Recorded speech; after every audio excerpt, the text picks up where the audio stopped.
আসসালামু আলাইকুম, সবাই কেমন আছেন? সর্বপ্রথমে বলতেছি, এখন ঠান্ডা পড়ছে, প্রথম প্রথম ঠান্ডা পড়ছে, সবাই সাবধানে থাকবেন।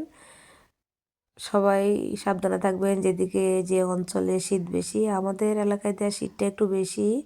তো আজকে মাংস রান্না করতেছি, মুরগির মাংস, দেশি মুরগির মাংস রান্না করতেছি। তো পেঁয়াজের মধ্যে গরম মশলা দিয়ে দিলাম, গোটা মশলা, আর দিয়ে দিলাম বাটা জিরা, জিরা আর আদা আর রসুন দিয়ে দিলাম।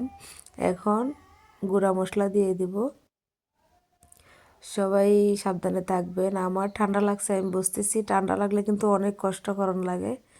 তো যাই হোক, একটু পানি দিয়ে দিলাম যাতে মশলাটা কষানো যায়, পুড়ে না যায়।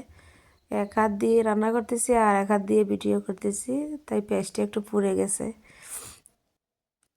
তো এখানে হলুদ গুঁড়ো পরিমাণ মতো, ধনে গুঁড়ো পরিমাণ মতো আর মরিচের গুঁড়া দিয়ে দিলাম।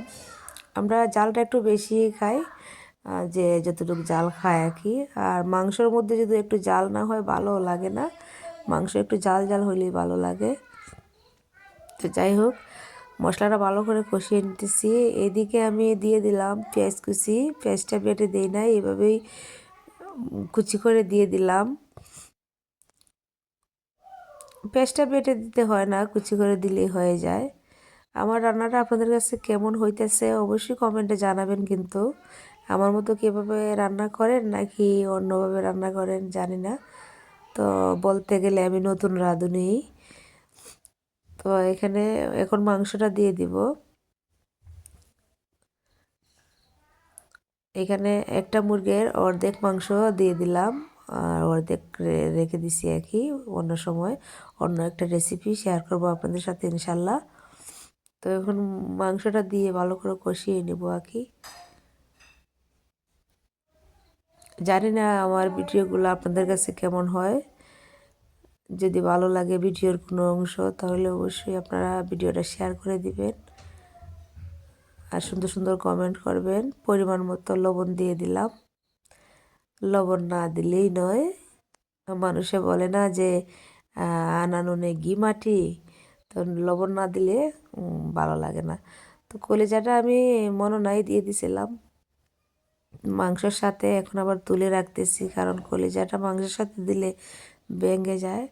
তো তুলে রাখলাম, পরে দিয়ে দিব আলুর সাথে। এখানে 5-6টা আলু, ছোটো ছোটো আলু ভালো করে চিলে নিছি। এখন মাংসটা আমার কষানো হয়ে গেছে, এখন আলু দিয়ে দিব। আলুটা দিয়ে তারপরে আর একটু কষিয়ে নিব, নিয়ে তারপরে ঝোল দিয়ে দিব আর কি। এখন কলিজাটাও দিয়ে দিলাম। কলিজাটা এমনিও আমার মেয়েরা খায় না, অনেক বাচ্চারাই কলিজা খেতে চায় না, জানি না কেন, আমারও ভালো লাগে না। তো দেশি মুরগির কলিজা খাইলে তো অনেক ভালো, কিন্তু খায় না, মাংসই খাইতে চায় না বাচ্চারা। তো যাই হোক, সবাই ভালো থাকেন, সুস্থ থাকেন, আমার জন্য দোয়া করবেন যেন তাড়াতাড়ি সুস্থ হয়ে যায়। আপনাদের জন্য দোয়া রইল। আসসালামু আলাইকুম।